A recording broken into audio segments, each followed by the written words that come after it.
Hey guys, it's GameFace here and welcome back to episode 17 of my Pimp My Ride series, and today I'm going to be doing this Mini Cooper. Now it's not just any Mini Cooper, I believe it's Michael's wife's Mini Cooper or his daughter or something like that. It's somebody in the household's Mini Cooper. So I decided that after doing Michael's car that I would do another person's in the families. So like I say, I'm not too sure that it will spawn with sort of the pimped outness. Or whether it'll just go back to this. As you can see, I don't really look at the sat-nav here. I just lose a bit of concentration, so I missed two junctions where I should have just turned off, but for some reason I didn't. But yeah, hopefully it will save everything I do on the car, because since it's not always there, since it's not always spawned, I'm hoping that it doesn't just get rid of all the stuff that you do on the car. But even if it does, I can say that I've pimped out a Mini Cooper. Unfortunately, probably won't have saved. But I am really struggling actually to be able to save all the cars, because I just don't have enough space, I don't have enough garages. As normal though, I put the armour as 100%, the race brakes on, bumpers. Now this is where I sometimes don't really know what to do. Pretty easy, to be honest, this time.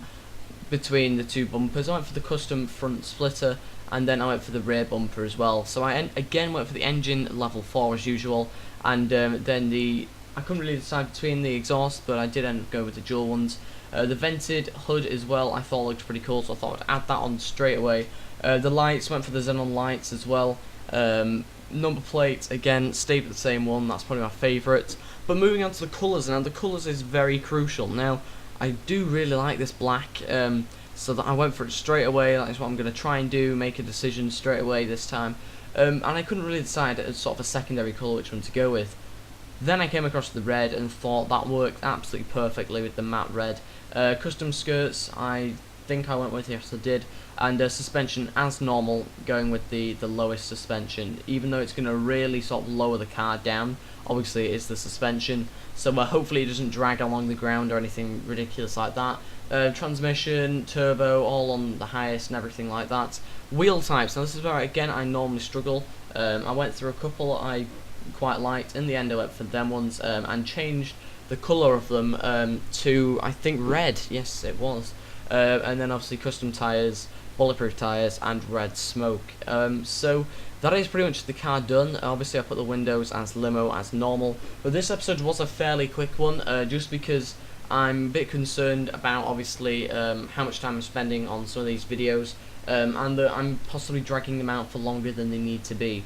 Also, people are more likely to watch a video that's less than 5 minutes as well. But if you do want to see longer videos, then I will be uploading some longer stuff as well. But I thought, as normal, that I would quickly test out the car outside Los Santos Customs, kind of like moving about and seeing the red smoke and how well that kind of linked together. But then, as usual, I also take it back to the house as well. But I can just, that red smoke looked really good. It went really well with the tyres and obviously the secondary colour on the car. And I was really impressed with that, how that car went. But I like to test them out just to see whether it's improved its speed or handling or anything like that. In this case, however, I did decide to take the sat-nav's route, unlike I did in the last episode where I went my own little way.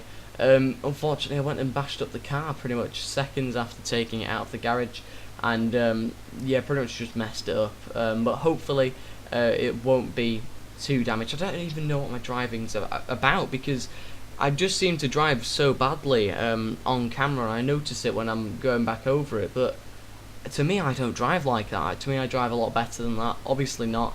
But I do quickly take it back to the house. I was very impressed with this car. It was really good, probably one of the best ones I've done, just because it's such a small car and has quite a lot of power. You can see Michael's car, which I did in the last episode. If you want to go see that, click on my channel for episode 16. I think it's episode 16, yes it is. And I'll see you next time, guys. If you have enjoyed this, then go leave a like and subscribe, that'd be really appreciated. And leave a comment as well as to what you would like me to do in the next couple of episodes. Obviously I've done quite a lot of cars now, so some obscure ones would be pretty good. But as usual, thank you guys for watching, and I will see you next time. Goodbye.